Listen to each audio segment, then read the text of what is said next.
Good morning students, welcome to bio class with Anil Verma sir. Students, आज मैं reproduction में वो टॉपिक लेकर आया हूँ। जी हाँ, आप देख रहे होंगे HIV और एड्स। ये टॉपिक आधुनिकता के हिसाब से तमाम असाध्य रोगों में से एक है। असाध्य मतलब ऐसा रोग जो बहुत ही शरीर में नुकसान कर जाता है और जल्दी से ठीक नहीं होने वाला है। यहाँ पर जो हम लोग पढ़ने जा रहे हैं HIV, वह असाध्य क्या बल्कि लाइजाज है। ऐसा रोग है जो यौन संचरित रोग है। यौन संचरित मतलब प्रजनन से संबंधित रोग है। ठीक है, यह स्त्री और पुरुष दोनों में हो सकता है। HIV और एड्स दोनों है क्या, इनके बारे में पहले जानते हैं। स्टूडेंट्स, HIV का पहले फुल फॉर्म आपको हम बता दें। यहाँ पर लिखा है HIV human immunodeficiency virus. Students एक बात का ध्यान देंगे, दोनों में डिफिशिएंसी और इम्यून वर्ड आ रहा है। एड्स में भी आएगा और HIV में भी आएगा। यहाँ पर देख सकते हैं एक्वायर्ड इम्यून डेफिशिएंसी सिंड्रोम, लेकिन स्पेलिंग में अंतर है, ध्यान दीजिएगा। यहाँ पर इम्यूनो डेफिशिएंसी एक साथ है, यहाँ पर इम्यून डेफिशिएंसी अलग अलग है। दूसरी बात यह है कि इसमें इम्यूनो है, इसमें इम्यून है। ठीक है, आई बात समझिए, कितना अंतर है। और दोनों का फुल फॉर्म कई बार परीक्षा पूछा है, आप लोग याद रखेंगे इसे। ठीक है, अब HIV क्या है और एड्स क्या है, इसके बारे में जानें। HIV ह्यूमन इम्यूनोडेफिशिएंसी वायरस, ये होता क्या है? यह एड्स का वायरस है। नाम इसमें वायरस आ रहा है ना, तो ये क्या है? एड्स का वायरस है। एड्स क्या है? रोग। जैसे जो रोग होते हैं तो उसके कोई न कोई कारक होते हैं, यानी रोग को करने वाले होते हैं। ठीक है, पिछले क्लास में आपको बताया गया था। तो यहाँ पर रोग है एड्स और उसका कारक कौन है? HIV। ठीक है, तो इसके कारण यह रोग होता है, एड्स रोग होता है। ठीक है, ये बहुत ही डेंजर होता है। जैसे आजकल का कोरोना है ना, तो कोरोना तो एक महामारी का रूप ले लिया है, क्योंकि वह कैसा रोग है? वह संक्रामक रोग है। यह भी संक्रामक रोग है। ठीक है, एक संक्रामक रोग वो होते हैं जो वायु, जल आदि से बहुत तेजी से फैलते हैं। वायु वाले जो संक्रामक रोग बहुत तेजी से फैलते हैं। और यहाँ पर एक संक्रामक रोग है जो क्या है? यहाँ का जो संक्रामक रोग है यह यौन संचरित रोग है। अगर अपने जीवन साथी के साथ, जो कि बाय द वे मान लिया जाए कोई किसी का जीवन साथी है और एड्स से पीड़ित है, उसके साथ आज मैं जो आपको सावधानियां बताऊंगा, अगर नहीं किया जाए तो उसका साथी भी यौन संचरित यानी एड्स से पीड़ित हो जाएगा। इसमें होता क्या है? हमारे शरीर की जो इम्यून सिस्टम है, जो प्रतिरक्षी तंत्र है, उसको यह HIV नष्ट कर देता है। और जो HIV से लक्षण आते हैं, एड्स यानी जो रोग हो जाता है एड्स, फिर से सुनिएगा, HIV इसमें आया है ना, इम्यून वर्ड आया है। देखिए इम्यून मतलब क्या होता है? प्रतिरक्षा। हमारे शरीर की प्रतिरक्षा तंत्र को क्या करता है? नष्ट कर देता है। कौन? HIV। वास्तव में HIV से जो रोग एड्स हो रहा है ना, वह एड्स नया रोग होता ही नहीं कोई।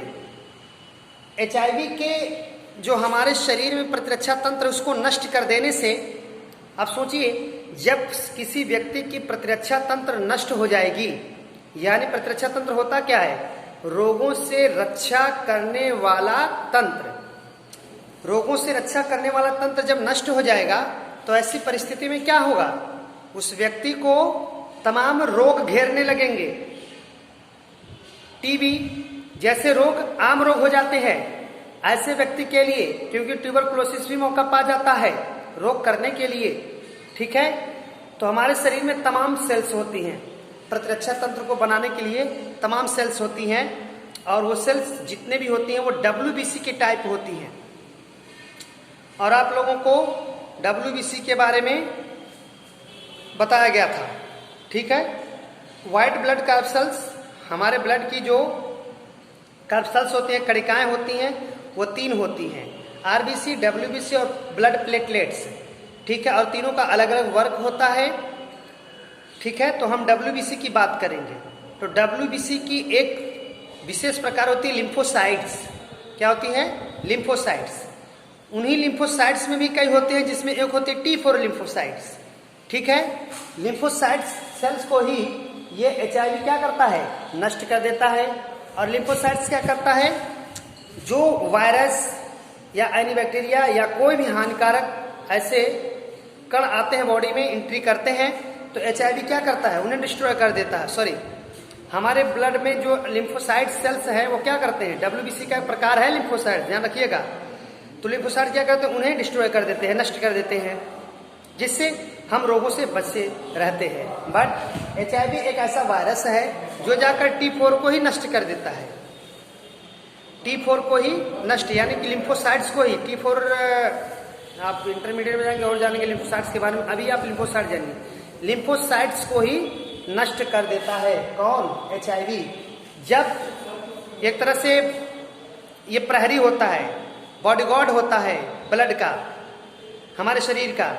बॉडीगार्ड जब मर गया तो जिसका बॉडीगार्ड था उसकी रक्षा कहां तक हो पाएगी, आप सोच सकते हैं। उसको नष्ट कर देता है और परिणाम स्वरूप व्यक्ति के शरीर में तमाम रोग उत्पन्न होने लगते हैं, तमाम एड्स के लक्षण दिखाई देने लगते हैं।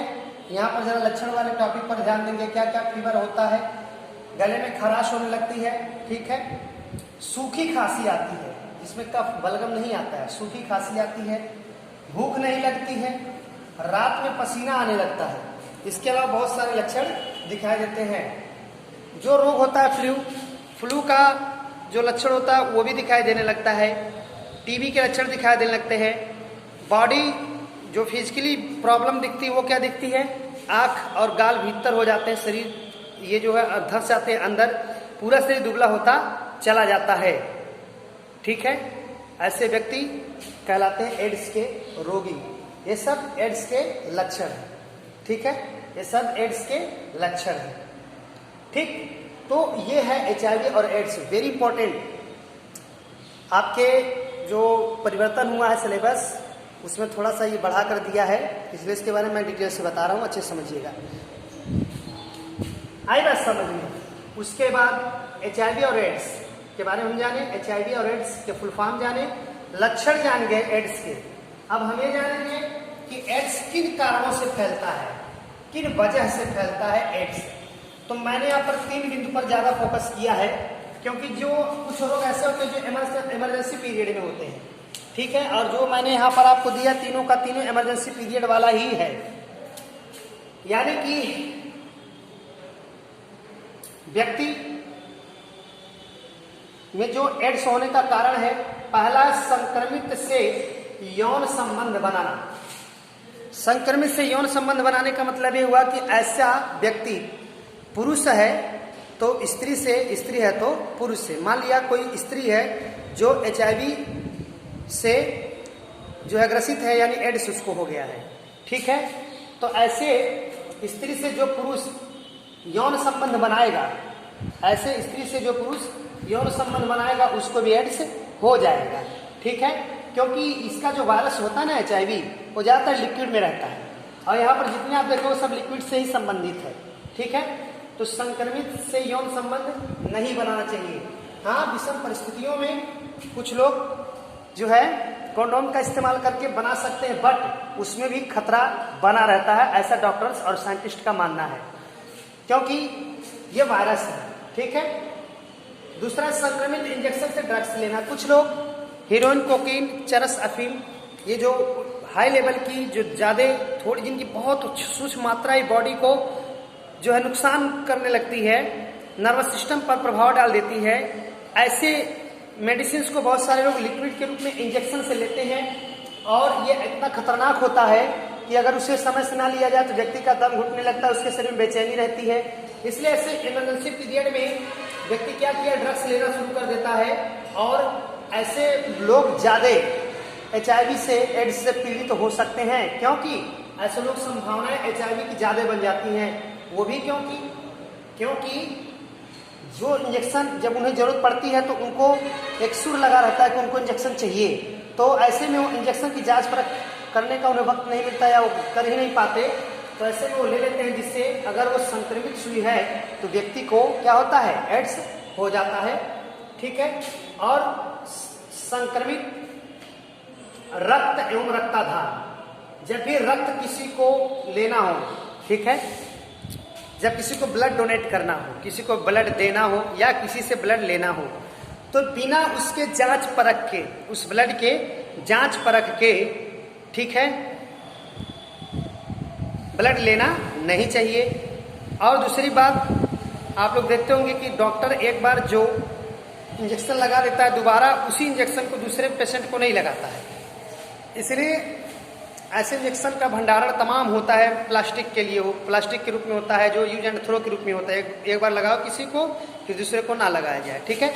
तो ऐसे इंजेक्शन से भी बचना चाहिए जो संक्रमित व्यक्ति के रक्त के संपर्क में आ चुका हो, ऐसा इंजेक्शन जो है नहीं लगाना चाहिए। एक तरह से एक इंजेक्शन जब किसी को लग जाए तो उस इंजेक्शन को दोबारा किसी को लगाना नहीं चाहिए। चलिए, ये तो थे किन कारणों से होता है, ये लक्षण मैंने बताया। ठीक है। अब मैं आपको बताऊंगा कि सावधानियां क्या हैं या बचने के उपाय क्या हैं। ठीक है। तो जो कारण है इसका विलोम अगर हम कर दें, जो कारण है इसका विलोम कर दें, तो समझ लीजिए वही बचने के उपाय है। यानी अगला आप टॉपिक बना सकते हैं बचने के उपाय। ठीक है। यहाँ जो मैंने कारण लिखा है ना, इसका जब मैं फोटो खींचकर भेजूंगा तो आप क्या करिएगा, यहाँ पर एक बार इसी को रहने दीजिएगा, कारण के बाद लक्षण लिखिएगा, लक्षण के बाद हेडिंग डालिएगा सावधानियां बचने के उपाय। तो यही सब जितना मैंने यहाँ पर लिखा है ना, इन सब में नहीं लगा देना। समझ रहे हो? यानी कि जो मैंने यहाँ कारण दिया है इन सब का निगेटिव कर दो, तो वही उसका क्या हो जाएगा, एक तरह से निवारण हो जाएगा, बचने के उपाय हो जाएंगे। जैसे मैं एग्जाम्पल में देता हूं, जैसे मान लो मैंने अब यहाँ पर लिख दिया बचने के उपाय, बचने के उपाय। तो बचने के उपाय में क्या करेंगे, संक्रमित से यौन संबंध बनाना, ये पॉजिटिव में है तो इसको निगेटिव कर दो, संक्रमित से यौन संबंध नहीं बनाना या न बनाना, यानी संक्रमित व्यक्ति से यौन संबंध बनाना नहीं चाहिए। ठीक है, आई बात समझ में। फिर दूसरा, संक्रमित इंजेक्शन से ड्रग्स लेना, तो संक्रमित इंजेक्शन से ड्रग्स नहीं लेना चाहिए। तीसरा, संक्रमित रक्त एवं रक्ताधान, तो इसमें लिखना चाहिए संक्रमित रक्त और रक्ताधान नहीं करना चाहिए, संक्रमित रक्त नहीं लेना चाहिए। या इसको और बढ़िया ढंग से लिखना हो तो संक्रमित इंजेक्शन से बचना चाहिए तथा संक्रमित व्यक्ति का रक्त नहीं लेना चाहिए। और यदि किसी में संशय हो या ना हो तो हमेशा रक्त डोनेट, ब्लड डोनेट करने से पहले रक्त की जांच परख कर लेनी चाहिए, उसकी HIV टेस्ट हो जानी चाहिए, उसमें HIV तो नहीं है। ठीक, यहाँ पर देखिए मैंने HIV का सिंबल बनाया है। ठीक है, ऐसे पट्टी की तरह क्रॉस है, HIV का ही सिंबल है। जहाँ कहीं HIV का टेस्ट या HIV से संबंधित हॉस्पिटल है या रूम है तो वहां पर ये सिंबल आपको मिलेगा। ठीक है, तो ये क्या हो गए, निवारण, यानी कि HIV से बचने के उपाय हैं। ठीक, चलिए मैं आपको बताऊंगा कि क्या इसकी मेडिसिन कुछ बनी है जो जड़ से इसको खत्म कर दे। नहीं, HIV की अभी तक कोई मेडिसिन नहीं बनी है, लेकिन वैज्ञानिकों ने कुछ प्रयास किया है। ठीक है, जो HIV जहां तक हुआ है उसके आगे न बढ़ने पाए, HIV जहां तक हुआ है उसके आगे एड्स बढ़ने न पाए, जहां तक वो वहीं थम जाए या कुछ हद तक निगेटिव हो जाए, आगे न बढ़ने पाए। ठीक है, उसमें से उन्होंने एक मेडिसिन बनाया है anti retroviral resin, anti retroviral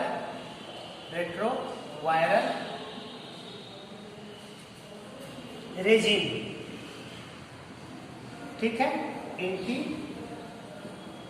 retroviral regime, ठीक है। तो ये वैज्ञानिकों ने एलोपैथ में एक एंटी रेट्रोवायरल यानी कि जो वायरस है, ठीक है, ये जो वायरस है HIV रेट्रोवायरस के समूह से है, ठीक है ना, तो इसलिए रेट्रोवायरल, तो उसका ये एंटी है यानी प्रति है, ठीक है, प्रति माने उसके विरोध में काम करने वाला। तो उसको क्या करता है कि जहां तक एड्स हुआ, ये मेडिसिन क्या करता है, जहां तक एड्स हुआ है उसके आगे एड्स को बढ़ने नहीं देता, थोड़ा बहुत कम भी करता है लेकिन जड़ से खत्म नहीं कर पाता, ठीक है। इसलिए इसका सर्वोत्तम उपाय है सावधानियां, ठीक है। जैसे इस समय कोरोना से बचने का अभी तक कोई वैक्सीन नहीं बन पाया है, जैसे इसका नहीं बन पाया है, तो उसका एक ही उपाय है बचने का एक ही उपाय है कि सावधानियां हम बरतें, ठीक है, और जिन कारणों से होता है उनके प्रति सतर्क रहें, ठीक है। आगे आयुर्वेद में एक मेडिसिन होती है कषाय मूल, एक पादप है, पौधा है कषाय मूल। आयुर्वेद में आयुर्वेदाचार्य ये चैलेंज दे रहे हैं कि यह एक ऐसा प्लांट है जिससे जड़ से खत्म हो सकता है, ठीक है। फिलहाल अभी तक इसका कोई प्रमाण नहीं मिल पाया है कि जड़ से खत्म हो जाए, क्योंकि ज्यादा टाइम लेते हैं आयुर्वेद मेडिसिन, ठीक है। तो इसको जेरेनियम कहते हैं, क्या कहते हैं, जेरेनियम, ठीक है। तो जेरेनियम इंग्लिश में और हिंदी में कषाय मूल एक ऐसा प्लांट है जो क्या करता है, जो एड्स को, किसी व्यक्ति को एड्स हो गया हो तो उसके वायरस को ये फिनिश करता है, एड्स को ठीक करता है। ऐसा कुछ वैज्ञानिक चैलेंज दे रहे हैं कि यह 100% सही है, ठीक है। तो ये आयुर्वेदाचार्यों की शोध है और ये एलोपैथ से, ठीक है। अब आपको बताएंगे इसमें क्या क्या हमें परहेज, किसी व्यक्ति को, एक मिनट,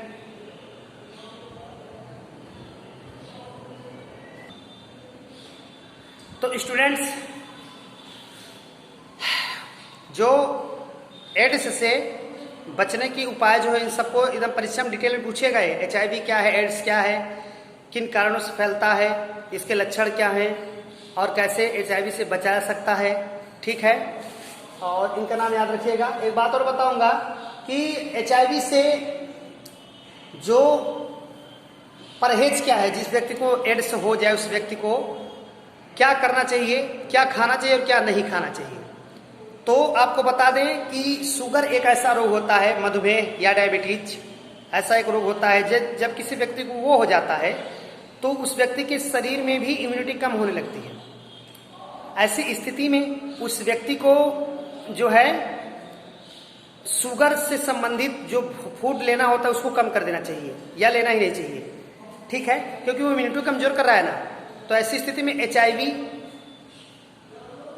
जो किसी व्यक्ति को शरीर में घुस चुका है, जिसको एड्स हो चुका है, वो और तेजी से फैलने लगता है, ठीक है। तो आप समझ गए होंगे कि परहेज में पहला काम क्या करना है, समस्त मीठे पदार्थ यानी कि जो होते हैं डायबिटीज में परहेज की चीजें उनको बिल्कुल एकदम वर्जित कर देना चाहिए, उसे नहीं खाना चाहिए, ठीक है। और शीतल पेय तथा शराब, शीतल पेय यानी कि जो तमाम कोल्ड ड्रिंक मिलते हैं उनको नहीं पीना चाहिए, शराब नहीं पीना चाहिए, ठीक है, क्योंकि जो शीतल पेय लिया जाता है कहीं न कहीं हमारी बॉडी में जाकर वो शीतलता जो देता है ना हमारे सेल्स को, वो शीतलता इनके बढ़ावा को, HIV के बढ़ावा को प्रोत्साहित करती हैं। शराब नहीं पीना चाहिए, ठीक है। तो ये सब क्या है, इसके परहेज है। खाना क्या चाहिए, मुख्य रूप से जिस व्यक्ति को एड्स हो गया है तो उसको अपनी इम्यूनिटी बढ़ाना है। हालांकि कुछ हद तक वह व्यक्ति अब जीवित रहेगा जिसको एड्स हो गया है, लेकिन जहां से जानकारी हो जाए वहां पर ऐसे मेडिसिन का यूज करके वो कम से कम एड्स को आगे जो है असाध्य रोगों से यानी असाध्य रोग के रूप में आने से बचा सकते हैं ये मेडिसिन। और जो मैं बता रहा हूँ ये भोजन लेने के प्रोसेस में कि क्या लेना चाहिए, जैसे फूड लेना चाहिए, साबुत दाने लेनी चाहिए, यानी कि प्रयास करें कि जो हम भोजन लेते हैं, जो अनाज खाते पीते हैं, वो साबुत हो। ठीक है, तो ऐसी परिस्थिति में उनकी इम्यूनिटी जो है क्या होती है, बरकरार रह सकती है, और इस तरह से एड्स से जो है कुछ हद तक विजय पाया जा सकता है। स्टूडेंट्स, अब इस चैप्टर में एक दो टॉपिक जो और हैं उसको नेक्स्ट वीडियो में पढ़ा दिया जाएगा। चैप्टर फिनिश, उसके बाद आपका टेस्ट होगा।